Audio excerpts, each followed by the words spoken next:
All set na Slovenia ni Papa Luka Doncic, dumating na sa Pilipinas. Diretso practice agad si Papa Luka sa Mall of Asia Arena. So heto't all set na ang quarterfinals ng FIBA World Cup 2023 mula sa 32 teams na naglaban-laban sa first round at second round. 8 na lang ang natitirang matibay, 2 American squad at 6 na European teams. Sobrang unexpected ang mga pangyayari ngayong World Cup dahil ilan sa mga inaasahang national team tulad ng defending champion na Spain at France ang hindi nakalusot matapos pataubin lang ng first timer na itinuturing na dark horse ng World Cup na Latvia. Well, sa tindi ng ipinamalas ng Latvia without their key player na si Kristaps Porzingis, heto't sa kanilang unang salang sa World Cup, pasok agad sa top 8 ng quarterfinals. Makakalaban nila itong undefeated sa first round at second round na Germany ni Dennis Schröder, kung saan sa loob ng 17 years since 2006, finally muling nakabalik sa top 8 ang Germany sa World Cup. Sa bracket na ito, makakasama nila itong national team ng Italy at USA. Isa rin sa mainit na inaabangang tapatan dahil bukod sa history na merong 12-2 advantage itong team ng USA over Italy, makakaharap din ni Paolo Banchero itong kanyang iniwanang koponan na Italy matapos sumama sa team ng USA.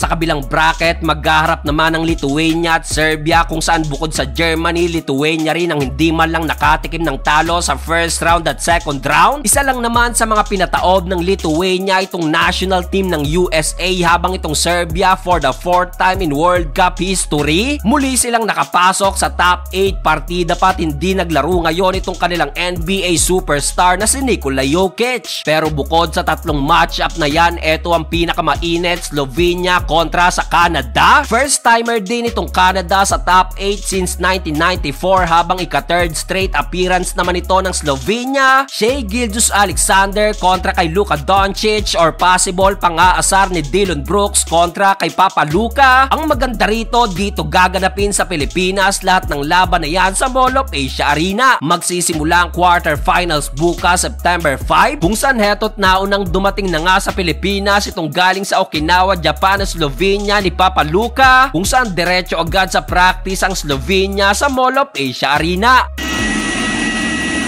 Ayan, sila ko.